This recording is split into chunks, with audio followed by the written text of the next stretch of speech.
Dershowitz used his connections to Donald Trump to arrange access to pardons and commutations for his clients. Now, how much he got paid for the work that he did for his clients is pretty unclear. He claims that he just charged his usual fees in most cases, even donated some of those fees to charity, but he was not specific when he said so. But I do think it's important to understand how he did use his connections to get pretty terrible people off easy, especially when you consider the crimes they committed. Now, I'm gonna start off with the most egregious, and I do wanna note that this was the one instance where Dershowitz was looking for clemency, and luckily he did not get it for his client. And the client in question is a Lebanese American businessman named George Nader, who actually pleaded guilty to child pornography charges, not once. Okay, he had been charged with child pornography several times throughout the years. Dershowitz was seeking a deal where Nader, who again pleaded guilty to child pornography charges, would be freed from prison in return to resuming behind the scenes Middle East talks. Because after he was imprisoned for child molestation and child pornography charges a few times, he was still able to engage in Middle East peace talks where he was representing Saudi Arabia and the UAE. So you have these kinds of people negotiating these kinds of so-called peace deals. He was in prison. So he, by the way, was facing the new child pornography charges. That's why he ended up in prison, and that's why Dershowitz was trying to get clemency. But Trump actually turned that offer down because he ended up being one of the many people who cooperated in Mueller's investigation, and Trump was really salty about that. So real quick, Jonathan Jeffers, who's the lawyer representing George Nader, said this: "We understand that Dershowitz was seeking clemency on behalf of Nader and that he was rejected for the sole reason that Nader had cooperated in the Mueller investigation." And by the way, this guy is so awful. Now, even though Trump did not give him clemency for a ridiculous purpose, I'm glad that that happened because in 1985, he was charged with importing child pornography into the United States. That case was actually dismissed based on a technicality. 1991, he was charged for child porn again and convicted.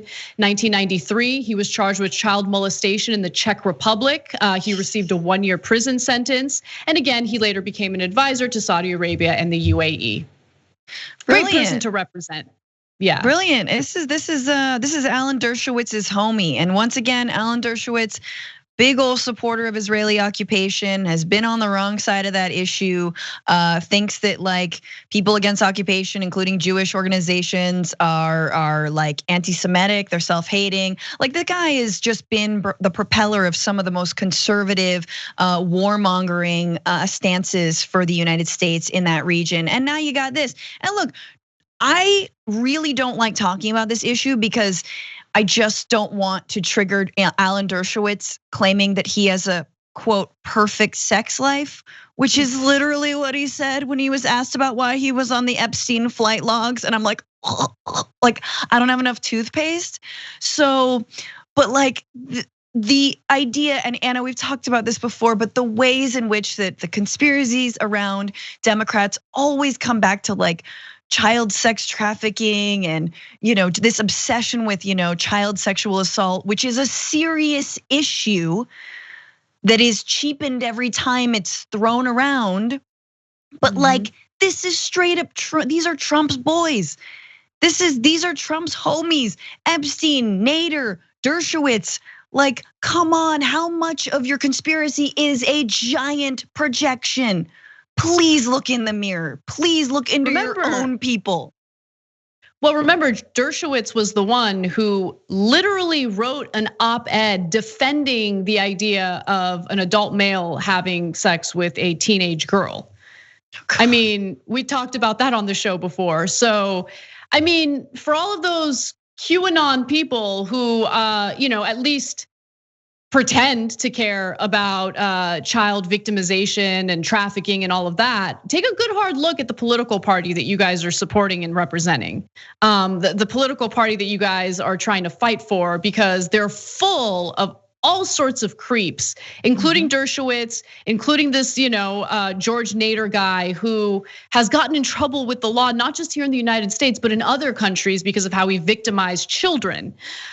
This is something that we saw happening with the Trump administration over and over again, and it was beyond infuriating to hear unfounded claims made against their political opponents when this is the kind of stuff they engaged in. And by the way, I gave you an example of someone who did not receive clemency from Donald Trump, but Dershowitz did play a pivotal role in getting all sorts of shady scammers and fraudsters either clemency or a pardon.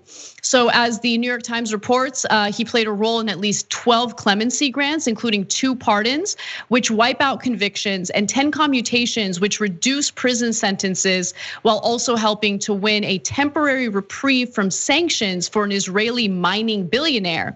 And I'm gonna read you the descriptions of the people who were rewarded in this case, and the crimes that they had engaged in, because there is a common theme here. Commutations to 3 people on whose behalf Dershowitz personally lobbied Trump after working on cases with Jewish prisoners' rights groups. They included 2 New York real estate investors who had been convicted of defrauding more than 250 investors out of $23 million, and a former executive at a kosher meatpacking plant who was convicted in 2009 of bank fraud. I mean, these are the kinds of crimes that you can totally see Donald Trump committing himself. So it's like, wait a minute. Scam people? They're in prison because they scammed people? Pardon, there's more. A commutation for a New Jersey man who was sentenced in 2013 to 24 years in prison for charges related to a Ponzi-style real estate scheme that caused $200 million in losses. So Trump's got a warm place in his heart for those types of people. And war criminals, of course. People who commit war crimes, like killing civilians intentionally. He loves them too.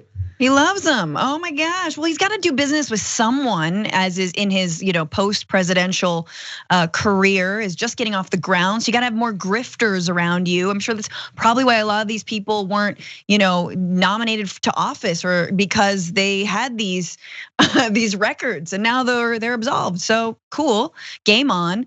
Also, Dershowitz represented a man who killed someone when he was 18 years old, right? When he was very young. Well, that man happens to be black. That man was put to death in the final days of the Trump administration. That man, there was no consideration for him. He's been in jail since he was 18. Just like an unprecedented number of other death row inmates who were put to death in just a murderous spree of the federal government. That was one person that Dershowitz just couldn't help. I wonder why.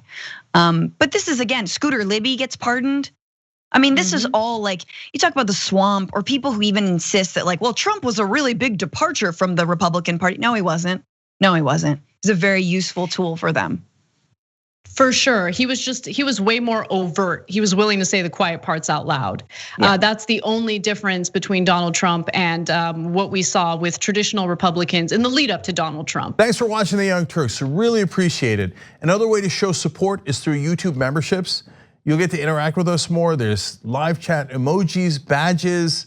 You've got emojis of me, Anna, John, JR. So those are super fun. But you also get playback of our exclusive member-only shows and specials right after they air. So all of that, all you gotta do is click that join button right underneath the video. Thank you.